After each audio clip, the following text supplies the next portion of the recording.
We are back with today's checklist, separating facts from myths when it comes to stubborn belly fat. This is a hot topic. Yes. And so we're going to tackle it today. Dr. Taz Bhatia is an integrative medicine physician, best-selling author of The Hormone Shift, and she is here to fill us in on everything we need to know. Dr. Taz, good morning to you. Good morning. All right, so let's dig right in. Here's the first one.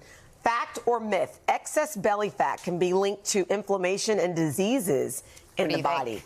I feel like that could be a fact. That is a fact. Good job. Okay. Yeah, let's talk about it for just a second, because belly fat is linked to inflammation and can be linked to many different diseases of inflammation. This includes heart disease, diabetes, liver health, and many more. And what we understand is that belly fat is one of the first and earliest signs of something called visceral fat, which is the fat we store. It secretes proteins that trigger inflammation. So it can be your earliest sign that something's not quite right. Well, how do you know if it's too much? You know, there are some people who they're like this big and they're like, my bad. Met plenty of those, but here is what you have to monitor. You measure your waist circumference. Okay. If it's more than 35 inches in women, that's an issue. More than 35? More than 40 inches in men, that's another issue. And then there's some hallmark ages to be aware of. 40-ish is a big one, 44, 45, and then again at 60. Okay. Those are ages where we really start to see that shift. All right, let's talk about drastically limiting calories. Yes. Fact or myth? Would it help lose belly fat? I'm going to say myth. Good job. Well, because I feel like people starve themselves, goodness forbid, and then the stomach doesn't go anywhere. Right. I see this all the time. Everyone's under eating, trying to starve to get rid of it. That's the worst thing you can do. This is why when you under eat, you actually lower your metabolic set point. You rob the body of nutrients it needs, and the body kind of slows down. So we want to get rid of that completely, but we got to flip the way we eat. We have to get rid of inflammatory foods. This is alcohol, sugar, refined carbohydrates, packaged foods, red meat, all of that stuff.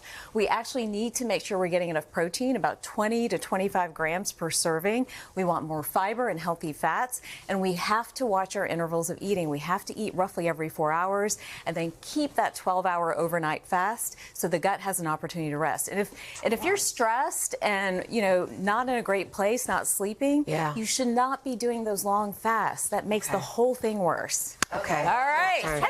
We have a couple of minutes. I want to get to everything. So fact versus myth, gut health impacts belly fat. I'm going to say fact. That is a fact, and the gut is ground zero for your metabolic health. We know that we need to balance the microbiome, which is the gut bacteria that's linked to inflammation. So apple cider vinegar and water, doing a green smoothie that really gives us the fiber, and then getting in those fermented foods that balances gut bacteria helps to lower inflammation and improves overall belly fat. After I was doing cancer treatment, they had me do an apple cider vinegar shot in the morning. Is that what you're suggesting? That 1 tablespoon to 4 tablespoons of water, use that 1 to 4 ratio. That makes literally like, and that was, okay. Wow. Now, next one, fact versus myth. Stress does not affect belly fat. That's a double negative. That's not true. Stress does affect. Stress does affect it. It affects it through the hormone cortisol. Cortisol goes up.